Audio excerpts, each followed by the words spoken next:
Welcome back, viewers, to another edition of the Heads Up podcast on the Form Pro website. The GOAT and Neil Davis to talk a bit of racing and sports. Neil, good morning to you. Bit crispy down this part of the world. I assume in Auckland it doesn't get too cold. No, it certainly gets cold. We've got the heaters going and haven't got a heat pump. Getting a heat pump put in a couple of weeks. But anyway, I can see you're still smirking and still on a high since last Saturday with Gerda. And what a win, eh? What a win. If you're going to win a race, that's the way to win them. Yeah. Nice for a plan to come off and 6s into 350-ish, something like that. I don't know, Neil. I guess it's always nice when you win a race, but I think it's even more special when you hear of how many people made money off Gerda winning that race, the number of multis finishing on her. Just in my relatively small circle of friends and acquaintances, shall we say, I know about $150,000 worth of collects from Gerda. So I'd say, I think Thad did say on trackside that it was the worst result all day. Just for the day, not all week, all year. Well, who knows?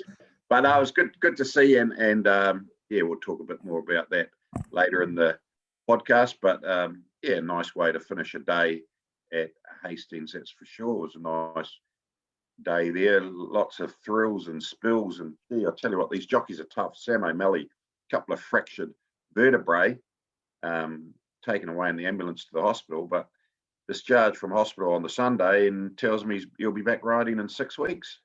Gee, amazing. No, they're tough buggers. Well, they've got a good incentive, haven't they? They've got to look after their bodies and get it right, for otherwise they don't make money. Yeah, ACC, that's why the ACC fees are so high, I suppose, too. But, yeah, no. Okay, we've got some good racing tomorrow at Te Rapa. Rails out of fairway. Track's going to be a slow 9, heavy 10, depending on the weather. May even improve if they get some good sun, but normally it favours on-pace runners, doesn't it? So we've got Popstar Princess who's likely to lead out again. And gee, last time we got done by Popstar Princess, she should get an uncontested lead again, I feel. The Cheval Promoteur likely to hand up and take a trail, but you got any strong thoughts on the race at this stage? No strong thoughts, but I am surprised at the price of Popstar Princess.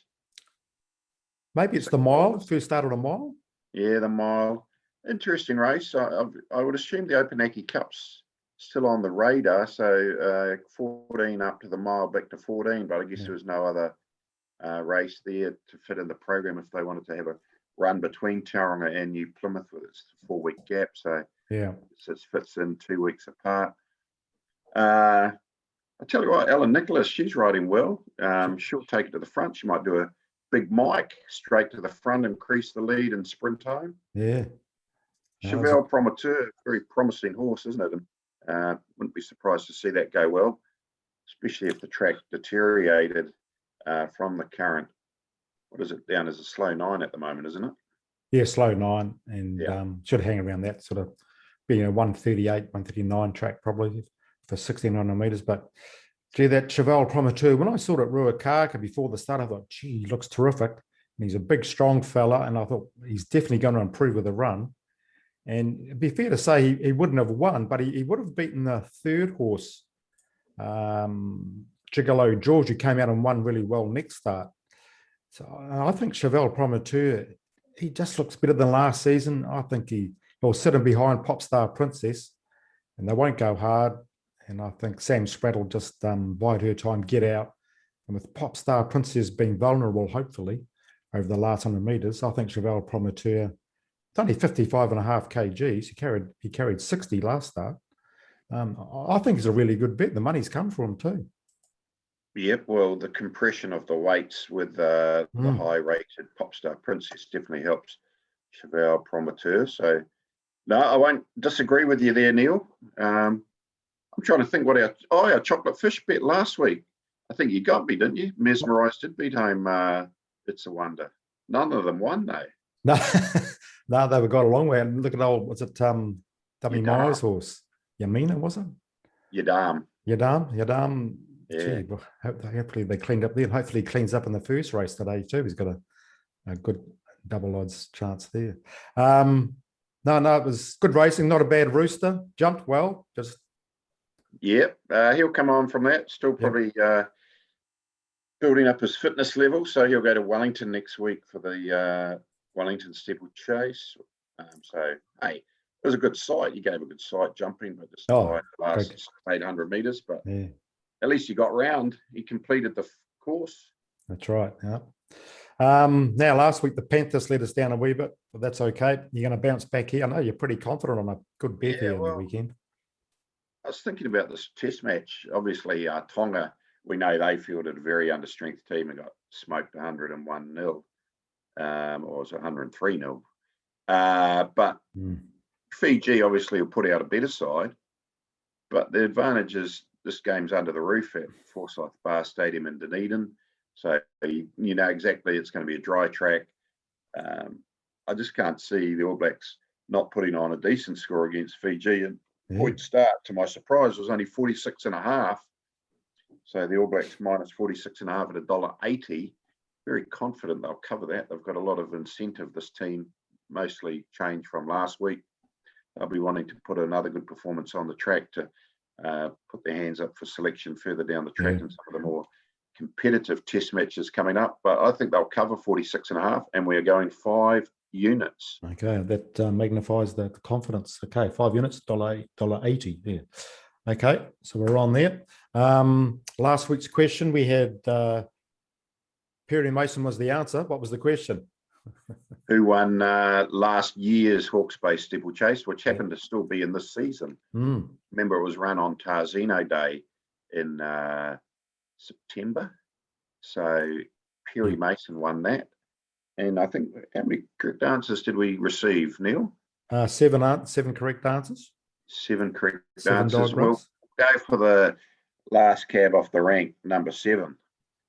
Gary. Well done, Gary. We'll post your bet, and we're due for a decent collect, so I'll get that up by tomorrow lunchtime on the website for you. Okay, a new question. Well, we'll change tack a bit, shall we, Neil? I know you've probably been keeping an eye on the soccer. It was an exciting game yesterday, England and Denmark. So England now play Italy in the final. It's funny, this English soccer team. There's 2 very distinct camps in New Zealand, it seems. Those that absolutely love England and those that absolutely hate them. There's not much down the middle, is there? Like you're either in one or the other camps. Which camp are you in, Neil? I'd like to see the Poms win. You know, they're Poms, aren't they? So either you like them or you don't, but they're okay. Yeah, but I have to say I'm in the alternative camp. Italy, yeah. I can. Hey, I'm not saying Italy are a good thing. I probably won't have a bet in the final, but yeah, I just find it bizarre that anyone but England is almost universal around the world, and also in New Zealand, it seems. Yeah. Some people, and yet you see the scenes at some of the Fox's Ale House down at the Viaduct there, and other pubs around the country where there's very passionate England supporters enjoying their success. So it's an interesting one, but we'll ask the question. England, it's coming home. When was the last time England won a major soccer trophy? What year? You know that answer, just text or email you. Answer through to Neil by Tuesday night. Yep, 027 352 6402 or formpro@formpro.co.nz. And not a hard question, so get in there. Right, brickbats or bouquets this week? Well, following on from what we talked about earlier, I do have to give a bouquet to Jonathan Riddell for his ride on Gerda. Fair to say, with the narrow winning margin, I think the ride won the race, and just his ability to get her through that flat spot that she invariably hits at about the 500-metre mark, got her through that to get to the gap when it was presented at about the 400, 350. And just got her over the line. Good, strong ride, probably what she needed.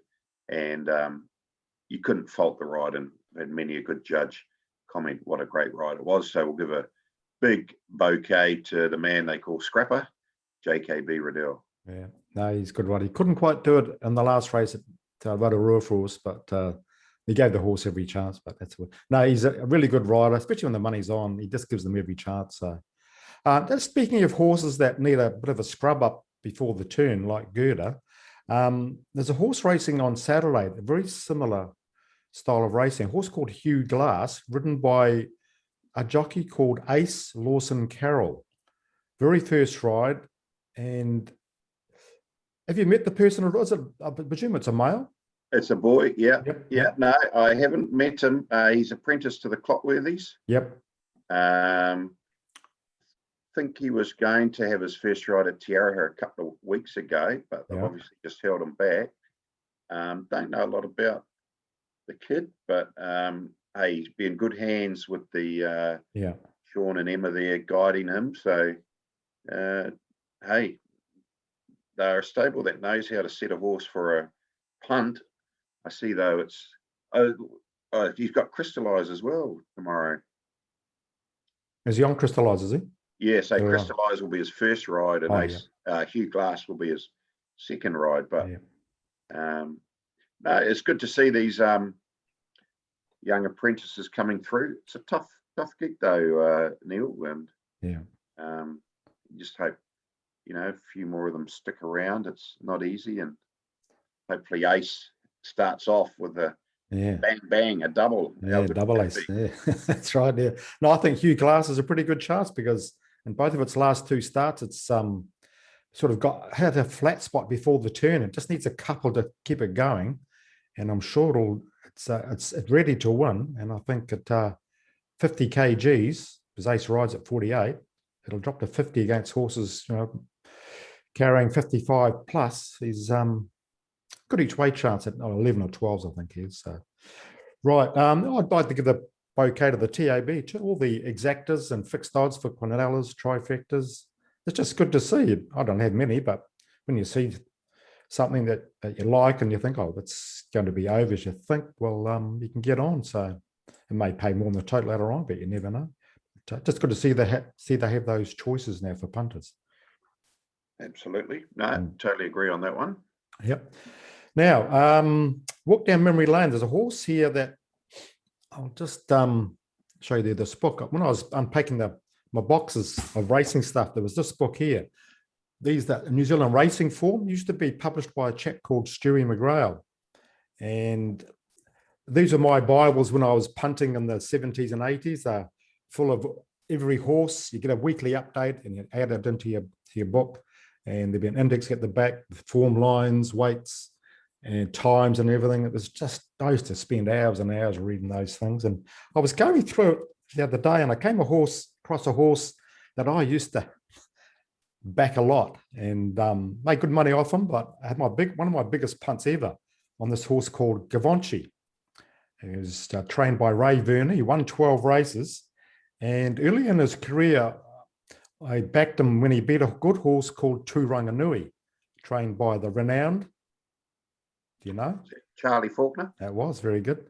And Turanganui was a good horse. I know he was, because Charlie, he was a really good trainer. He thought this was the bee's knees. And he beat him quite well that day. And so that made me, convinced me that he's a good horse. So I ended up backing him at Trentham and Auckland when he won both times. Then along came end of January 1982, the George Adams Mile, it was now called the Thorndon Mile, correct? Correct. Yep. Okay. And he drew one, and I thought, this thing has to win. He just has to win. Times he stood out like the proverbials. And who rode him?